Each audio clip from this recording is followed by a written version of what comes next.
আমরা এত ঘৃণ্য হয়ে গেলাম, আমরা কি এত নিচু হয়ে গেলাম যে আমাদের কাছে আপনি হাত দিয়ে নিতে আপনার ঘৃণা লাগছে?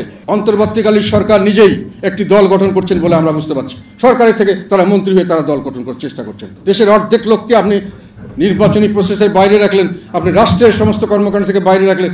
তারা কি বসে বসে আঙ্গুল চুষবে? প্রধান উপদেষ্টা জাতীয় ঐক্যের একটা ডাক দিয়েছিলেন। ওনার এই মিটিং থেকে উনি যখন ডাক দিয়েছেন এবং ডাক দিয়ে যে মিটিংটা করেছেন, তাতে করে আমার কনক্লুশন হলো জাতীয় ঐক্যের নামে উনি জাতীয় অনৈক্যের সূচনা করেছেন বলে আমরা আশঙ্কা করছি। আপনার প্রায়োরিটি তো আমরা দেখতে পাচ্ছি বিভিন্ন জায়গায়। প্রায়োরিটি হলো এদের কে হত্যা করছে সেই হত্যাকারীদের প্রতিশোধ নিতে হবে, প্রতিশোধ নিতে হবে। এবং এই প্রতিশোধ নিতে চান, বিচার ব্যবস্থা করতে চান, আমাকে সেদিকে একটি বিচার তো করতেই পারেন। অপরাধ করলে বিচার হতে হবে। একটা হত্যাকাণ্ডে লক্ষ লক্ষ হাজার হাজার লক্ষ লক্ষ মানুষকে জড়িত করা হচ্ছে এবং সেখানে জড়িত করে তাদেরকে বিভিন্নভাবে, এবং সেটাকে সবচেয়ে বড় এফেক্ট আসছে আপনার প্রশাসনের মধ্যে। আজকে আপনার আইন শৃঙ্খলা রক্ষাকারী বাহিনী, প্রশাসন, জুডিশিয়ারি, এটাতে গিয়ে যখন এখানে ধাক্কা দিয়েছেন, বিভিন্নভাবে তাদেরকে মামলা মোকদ্দমার মধ্যে ফেলেছেন, তাদেরকে বের করে দিয়েছেন, তাদেরকে বিভিন্নভাবে ডিমোশন দিয়েছেন, তাদের জায়গায় হ্যারাসমেন্ট করছেন, তারা ডিমোরালাইজড হয়ে গেছে। এই মানুষগুলি ছিল আপনার শক্তির উৎস। এটা করতে গিয়ে আপনার প্রায়োরিটি চেঞ্জ করতে গিয়ে আপনি জাতীয় ঐক্য নষ্ট করার কথা পরে আসছি। আপনি প্রথমে করছেন আপনার হাত, শক্তিশালী হাতকে আপনি নুলো করে দিয়েছেন। আপনার একটা কেয়ারটেকার সরকার, ইন্টারিম গভর্নমেন্টের শক্তি থাকে কোথায়? তার শক্তি থাকে তার পুলিশের কাছে, তার শক্তি থাকে তার ডিসিএসপির কাছে, তার শক্তি থাকে তাদের বিজনেসম্যান কমিউনিটি, সমস্ত বুদ্ধিজীবী, তারা তাকে সমর্থন দেয়। একটি কেয়ারটেকার সরকার সবসময় সাকসেসফুল হয়েছে, কেননা তারা সকলের সমর্থন পেয়েছে, সকলে তাদের জন্য কাজ করেছে। আপনাদের তো পাওয়ার বেস ছিল এই পুলিশ বাহিনী, আপনাদের পাওয়ার বেস হওয়ার কথা ছিল এই প্রশাসন, আপনাদের পাওয়ার বেস হওয়ার কথা ছিল জুডিশিয়ারি অ্যান্ড আদার থিংস। আপনাকে সাপোর্ট দিবে সমস্ত বিজনেসম্যান কমিউনিটি, প্রফেশনাল বডিজ, এগুলো থাকবে। তারপরে আসবে রাজনৈতিক দল, তখন তো আপনার হাতে সকল থাকবে, আপনি যা করতে চাইবেন তাই করতে পারবেন। যে মুহূর্তে আপনি আঘাত দিয়েছেন ওদেরকে, আর একটা কথা বলি, আমাদের শরিয়া আইনের একটা নিয়ম আছে, সেটা হলো মানুষকে বিচার করবা তার নিয়ত দেখে, তার কাজ দেখে নয়।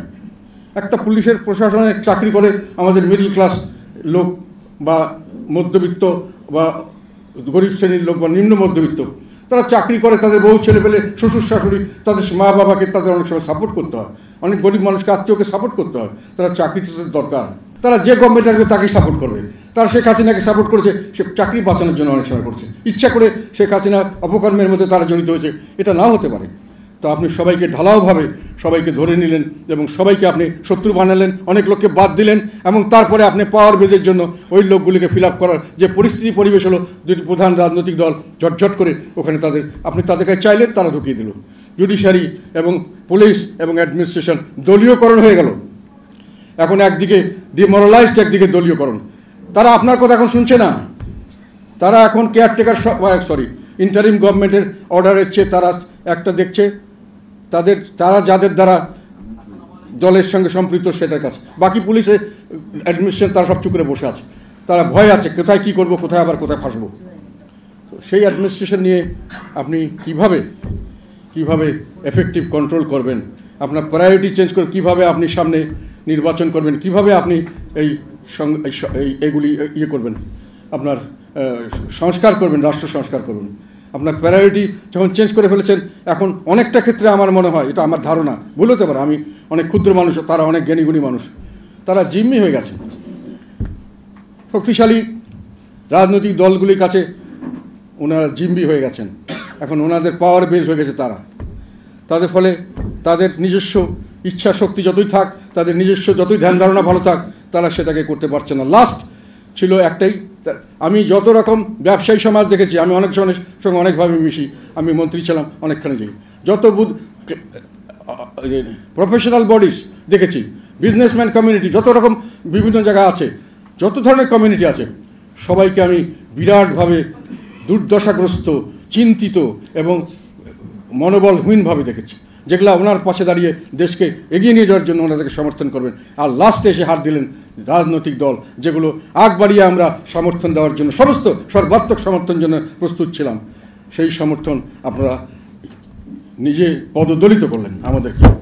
আমরা একটা সাংবিধানিক সংস্কারের একটা প্রস্তাব তৈরি করেছি আমার দীর্ঘদিনের অভিজ্ঞতা থেকে।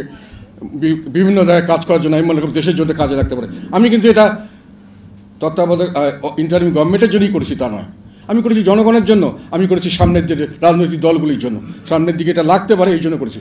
তারপরে ওনারা যখন একটা কাঠামো তৈরি করেছেন আমরা সেই কাঠামোতে ওনাদেরকে এটা হ্যান্ড ওভার করার জন্য ওনাদের থেকে কথা টেলিফোন জিজ্ঞাসা করে ওনাদের কাছে নিয়ে যাওয়া হয়েছে। ওনারা টাইম দিয়েছে 4টার সময় আসবেন, এবং আমাদের লোকজন যা গেছে ওনারা দেখা গেল ওনারা নাই, এবং পরে শোনা গেল ওনাদের কেউই আমাদের এটা রিসিভ করবেন না। একজন কর্মচারীকে দিয়ে রিসিভ করেছেন, সেই কর্মচারী আবার আমাদের এটা নিতে উনি রিফিউজ করেছেন, বলে ছবি টবি নিলে ভাই আমার সমস্যা হতে পারে। আমরা এত ঘৃণ্য হয়ে গেলাম, আমরা কি এত নিচু হয়ে গেলাম যে আমাদের কাছে আপনি হাত দিয়ে নিতে আপনার ঘৃণা লাগছে?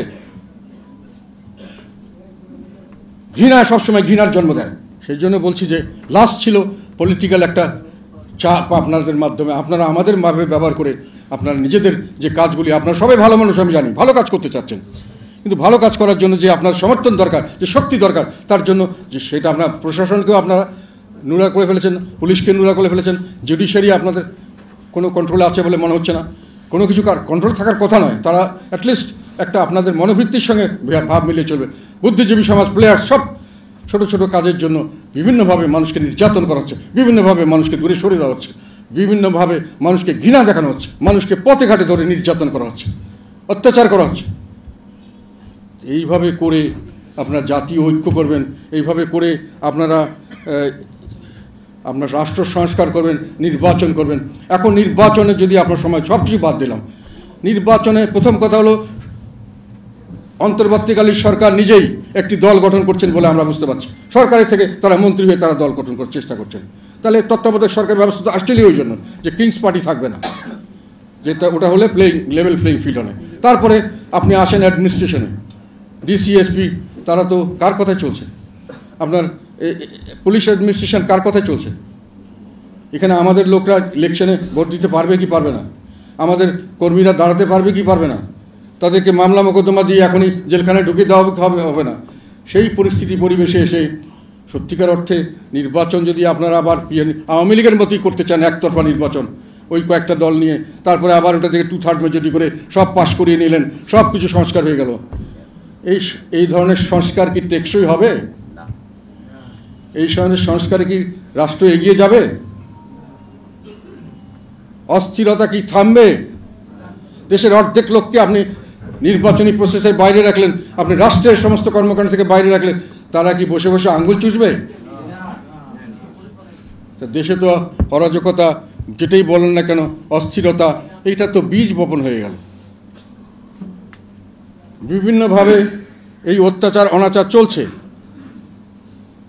এখন আমাদের নেতাকর্মীদেরকে এইভাবে দেশের মানুষের অধিকার আদায়ের জন্য সামনের দিকে সংগ্রাম করতে হবে।